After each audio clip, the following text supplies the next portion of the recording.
25 घंटे की माथापच्ची के बाद आखिरकार शुक्रवार को बीजेपी की चुनावी टीम का ऐलान हो गया है। हम आपको बताएंगे क्यों 25 घंटे तक बीजेपी में मोदी पर मची महाभारत। लेकिन पहले देखिए मिशन 2014 के लिए बीजेपी का अभियान कैसे चलेगा और बीजेपी को जीत दिलाने के लिए अभियान की बागडोर किन नेताओं को सौंपी गई है। 2014 के लिए बीजेपी की टीम का ऐलान। केंद्रीय चुनाव अभियान समिति श्री अटल बिहारी वाजपेयी, श्री लालकृष्ण आडवाणी जी एवं श्री राजनाथ सिंह जी के मार्गदर्शन में नरेंद्र मोदी जी के अध्यक्षता में एक कमेटी रहेगी। बीजेपी की केंद्रीय चुनाव समिति की अध्यक्षता नरेंद्र मोदी करेंगे। समिति में डॉक्टर मुरली मनोहर जोशी, वेंकैया नायडू, नितिन गडकरी, सुषमा स्वराज, अरुण जेटली, अनंत कुमार, थावरचंद गहलोत और रामलाल शामिल हैं। इनके साथ ही बीजेपी के मुख्यमंत्री शिवराज सिंह चौहान, डॉक्टर रमन सिंह और मनोहर पर्रिकर भी सदस्य होंगे। इसके साथ ही बीजेपी ने 20 अन्य समितियां भी बनाई हैं।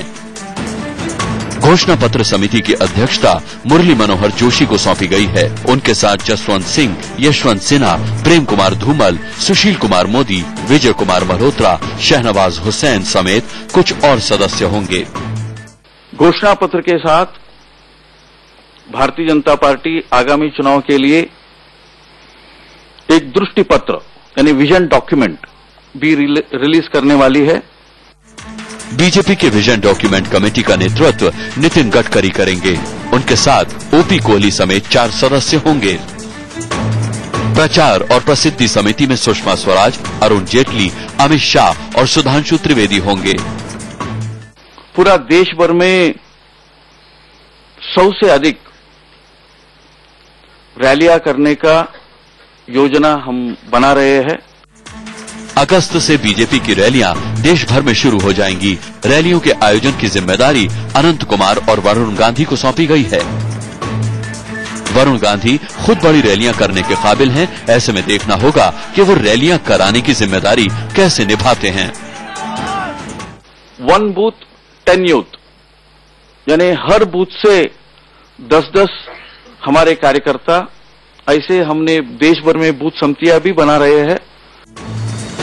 नए वोटर्स के बीच प्रचार के लिए बनी समिति में अमित शाह, नवजोत सिंह सिद्धू, त्रिवेंद्र रावत और पूनम महाजन होंगी। इलेक्ट्रॉनिक और प्रिंट मीडिया कैंपेन कमेटी में सुषमा स्वराज, अमित शाह, अरुण जेटली, सुधांशु त्रिवेदी और अनंत कुमार होंगे।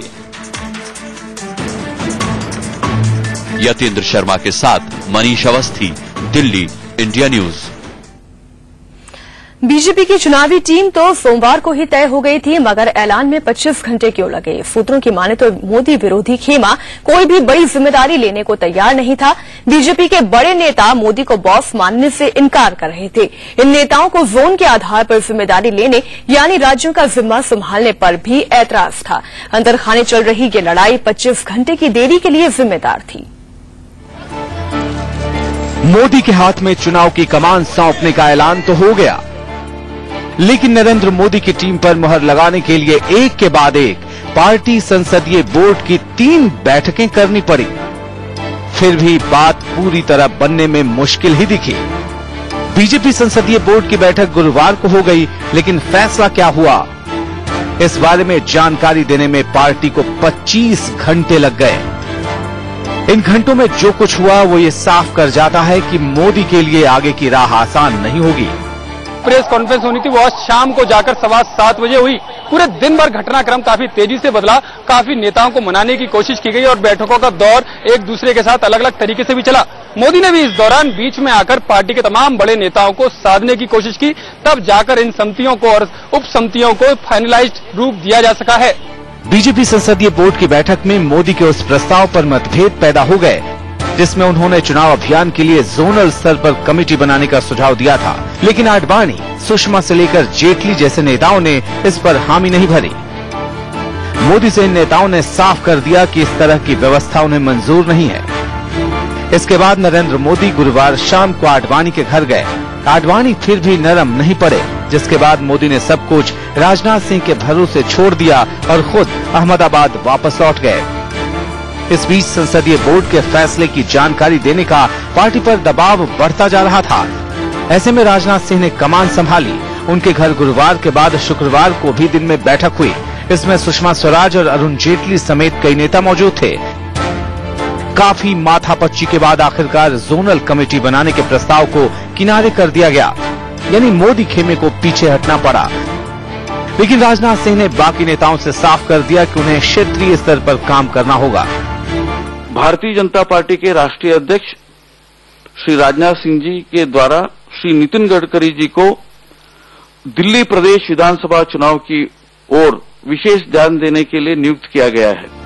आखिरकार बीजेपी ने अपनी 20 चुनाव उप समितियों का ऐलान तो कर दिया, लेकिन मुरली मनोहर जोशी, सुषमा स्वराज और अरुण जेटली जैसे नेताओं ने कोई ऐसी जिम्मेदारी नहीं ली जिससे पार्टी की हार का ठीकरा उनके सिर फूटे।